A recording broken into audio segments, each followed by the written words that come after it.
You know the vibes. Welcome back to another episode of the Hoop Genius podcast brought to you by NBA 2K25. It's myself, Momutsi, and today it's just myself, Momutsi. BJ Armstrong is out with load management for today's episode, but yesterday we promised you that we'll be answering your questions, so I'm going to answer a few of them. In fact, I'm going to try and answer all of them nice and quick right here for you guys, and we'll ask BJ some of these questions as well when he's back next week. How about that? So the first question comes in from MoBanks10. He says, question for anyone on the show when asked.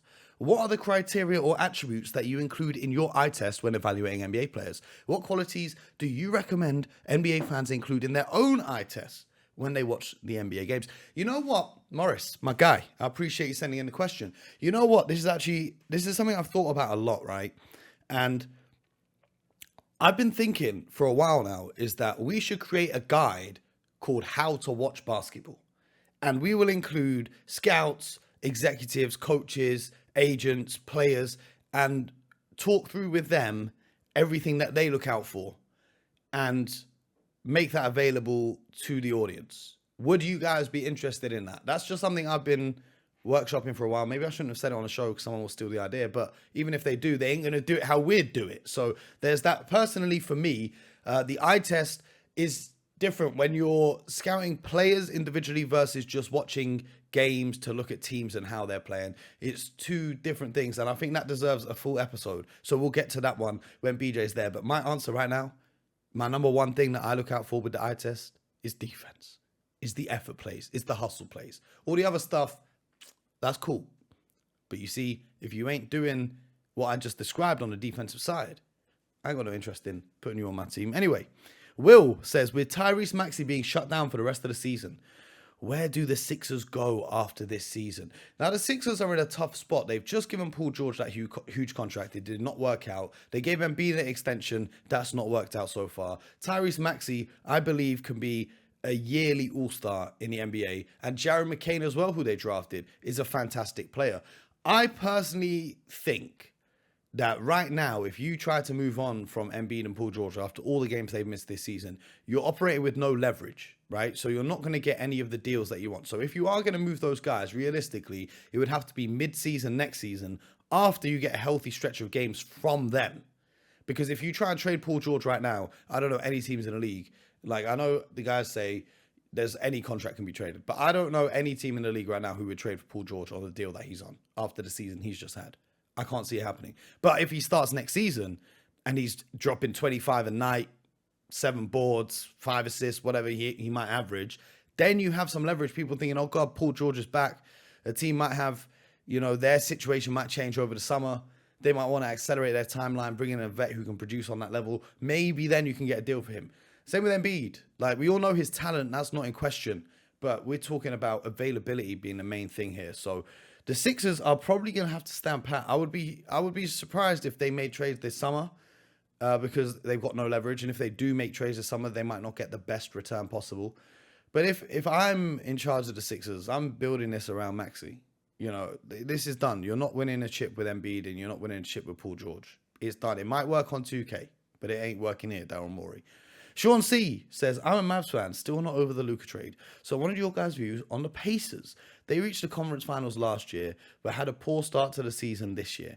Since then, they've quietly crept up the standings. Do you think they could be a dark horse in the East again this year, as they have great scoring capabilities and good depth to their roster? Now, this is a very interesting question, because everyone was very vocal about the Pacers when they got off to a rough start of the season. However, as things have kind of gone on, Halliburton, who was having a kind of really down year, has started to improve. I think recently I saw he's now got the most games with 25 points, 10 assists, and 0 turnovers.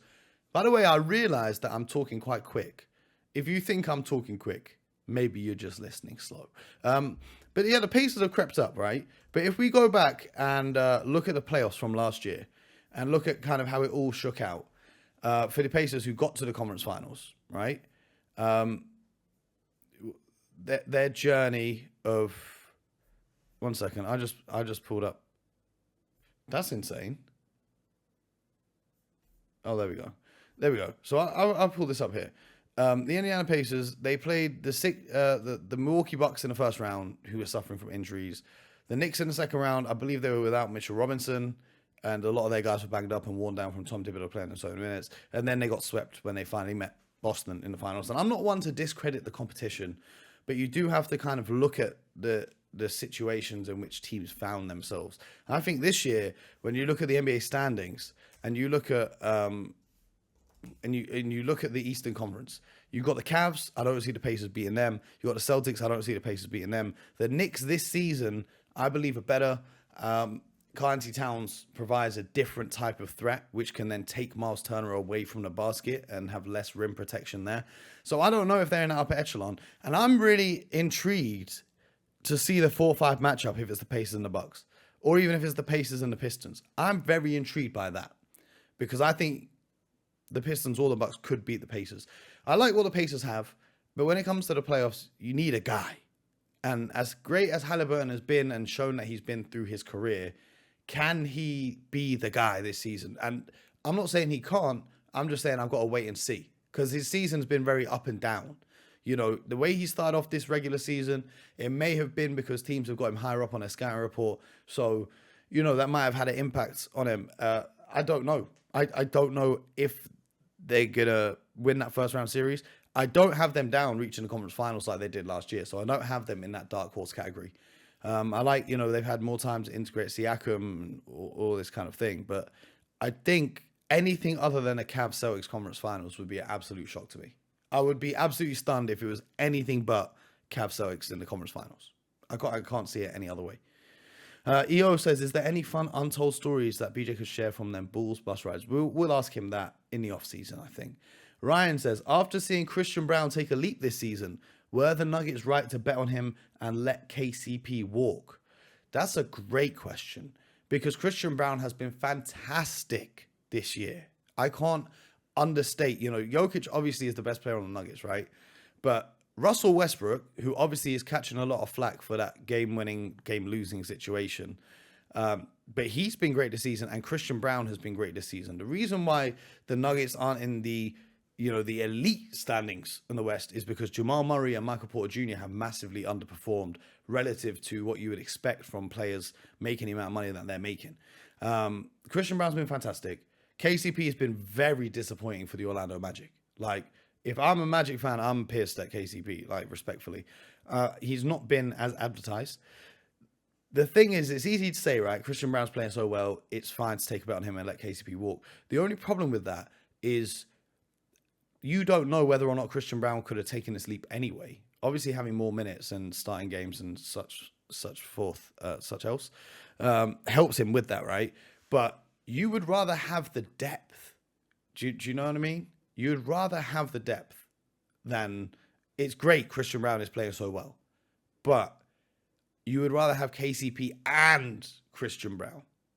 Do you see where I'm coming from with this? Like, am I worried about the Nuggets when it comes to the playoffs? That all entirely depends on Jamal Murray and Michael Porter Jr. That's my only concerns. I know what Jokic is going to do. I know what Westbrook's going to do for better or for worse. And Christian Brown has now proved himself solid. So, were they right to take a bet on him? Absolutely. Were they right for letting KCP walk? Maybe not, because even, like, think about the context of me saying KCP has been disappointing this year. It's because he's not playing with Jokic. Like, people don't understand situationally. Playing with Nikola Jokic makes life so much easier for everyone. Do you get what I'm saying? Like, if you're a spot-up shooter and you're on Jokic's team, perfect. And then if you leave Jokic, it's tough. It's tough. It's like a lot of the guys that got paid because they were on LeBron's team that went to the final, and then Timothy Mozgov got this contract and Tristan Thompson got this contract. Of course, they're not going to be as good when they're not playing with LeBron. It's just situational. You got to be able to see the context and things. Andy Williams says, we've statistically got the largest disparity between the best offensive and best defensive teams in the NBA ever.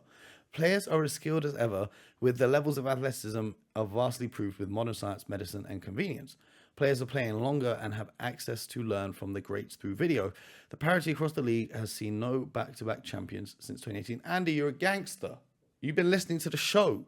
You're seeing things for what they are. Great question. He says, what needs to change in the NBA for it to be viewed as the most exciting time ever? Or is it simply the media landscape crushing what should be a golden age?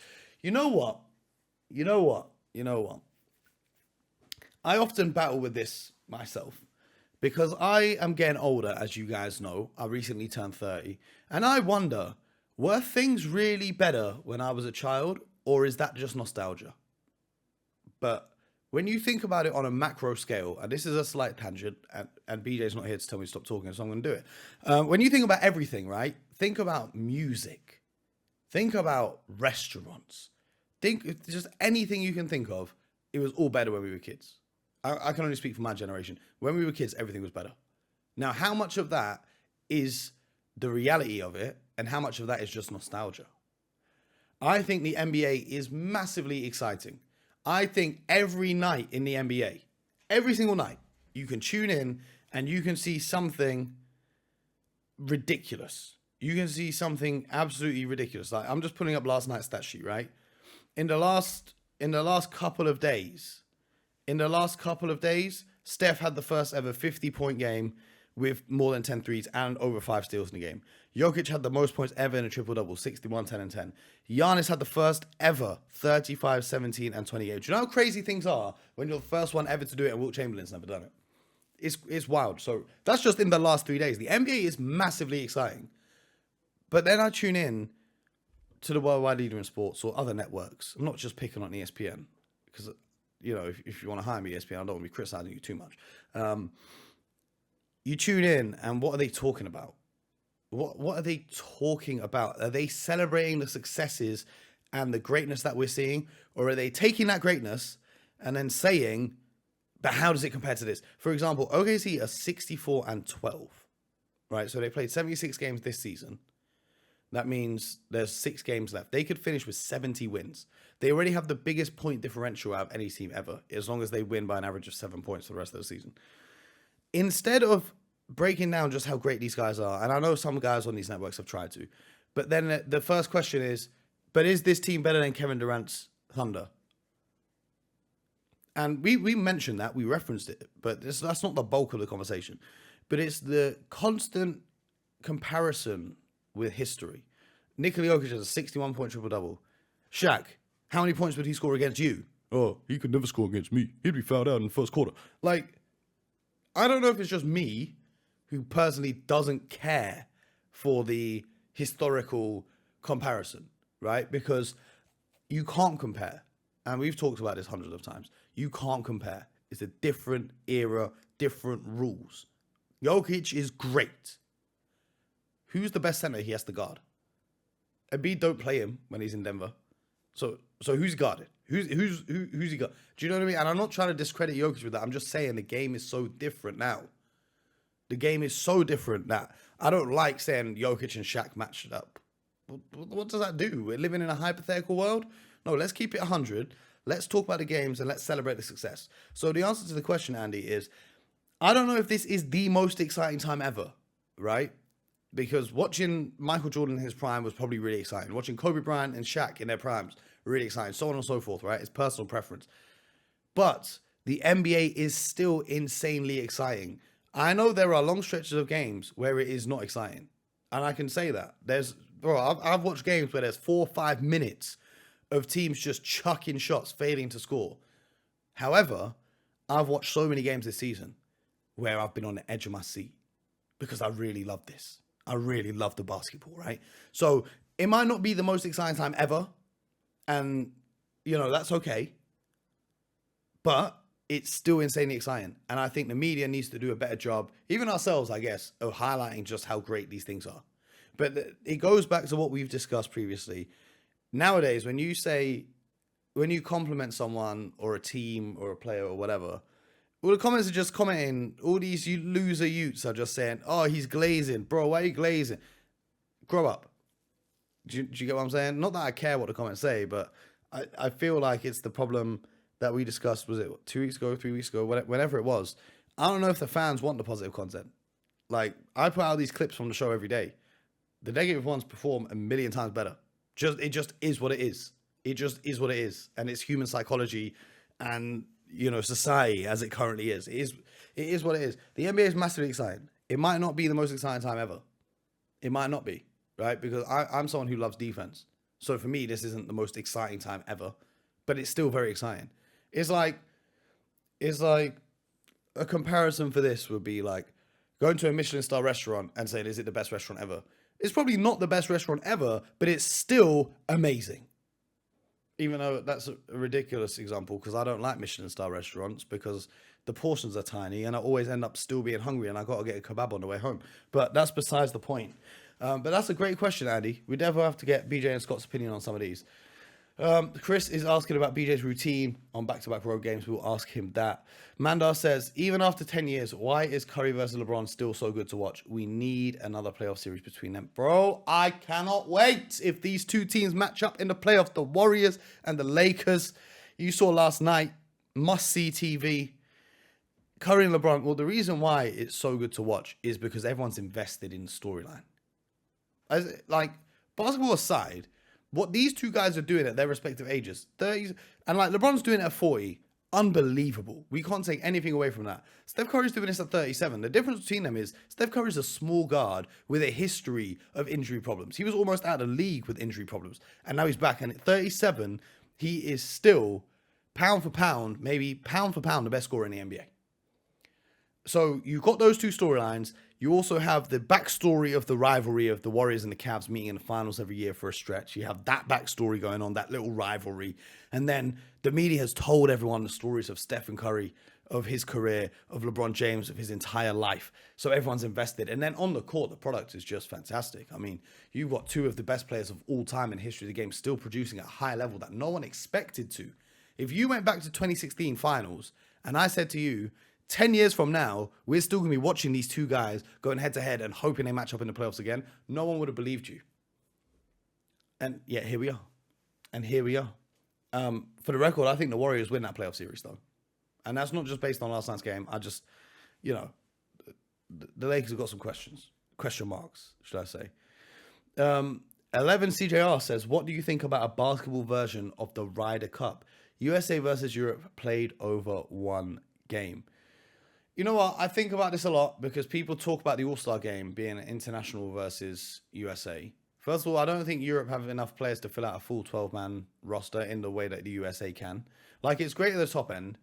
Jokic, Giannis, Luka, cool. But then you don't have Shea and Embiid, right? So that's already two of your best players out of your starting five. Gone. Because you're just doing European only. And then the bench kind of drops off. Because you're getting the Lauri Markkanens of the world and the Rudy Goberts. And these guys are all-stars, don't get me wrong. But if you do a USA team, you probably have Jason Tatum on the bench. You've got Jaylen Brown coming off the bench. You've got Devin Booker coming off the bench. You've got KD, LeBron, Steph. You get what I'm saying? So I don't know if that would be as good as everyone thinks. You know, because especially with the Europeans, you've got a lot more bigs. It's a more big, heavy roster. It would be an interesting game to watch. I don't know if they want to do it for a number of reasons. Also, the fact that if the USA team loses, then it's kind of embarrassing for them. I don't know how many guys want to sign up because the USA barely beat France and barely beat Serbia in the Olympics. So I don't know if they really want to come out here and do the European All-Stars. Do you get what I'm saying? But it would be fun. It would be fun. Basketball version of the Ryder Cup. I got no idea the format of the Ryder Cup, if it's just a one-off. But it'd be fun, man. I'm just here for any basketball game anywhere in the world. I'm excited by. I want to watch it. So that's that. That was a quick episode. BJ said he couldn't make today's recording, but I thought I can't let you guys go into the weekend without having your questions answered. So I hope you enjoyed my insights on them. Let me know what you think on social media. We've got one more week of the regular season, and then the NBA playoffs, and then the NBA finals, and then the NBA draft. And then potentially I can get some sleep because I look absolutely just cooked right now. Anyway, I just want to say to you guys, though, if you're still listening, and if you've listened to this whole episode without BJ, I just want to say how much I appreciate you guys for real. I was the other day kind of looking back on life and just reflecting, and I have so much appreciation for each and every one of you who like tunes in, shares the content, comments with it, engages with it. It is more than I could ever ask for in the world. So I just want to say how much I appreciate you guys. It really does mean the world to me, and this is why we do this. So thank you. That's really what I want to say, because without you guys who listen and watch this show, none of this would be possible. And I speak for myself and BJ when I say that you guys are the real heroes of this show. That's why we do this. That's what we do this for. So from the bottom of my heart, I just want to thank you guys. And we'll be back on Monday. Scotty P will be back in the house. We'll get it cooking. some predictions for the playoffs. Man, I can't wait. We got the play-in tournament as well. I didn't even mention that. Western Conference play-in tournament is going to go crazy. You've got maybe, it could be anyone. At this point, it could still, like, there is still potential because the Clippers are 2.5 games. The Clippers, who are the 8 seed, are 2.5 games behind the 3 seed Nuggets. There is a world where the Nuggets drop into the play-in. A lot of things would have to go wrong for them, but the Western Conference play-in is going to be absolutely unbelievable. The Eastern Conference play-in is the Hawks, the Heat, and the Bulls, just like every year. And then we're going to have the Magic in there as well. Okay, cool, whatever. But the Western Conference play-in next weekend, we might even have to do a watch-along for that. How about that? But I appreciate you guys. Appreciate you. And you know what? I may do a little watch-along this weekend as well. On Sunday, 8:30 p.m. UK time, Lakers Thunder. So if you guys are interested in that, let me know. Let's get active in the Discord. Hit me on socials. And until next time, get buckets.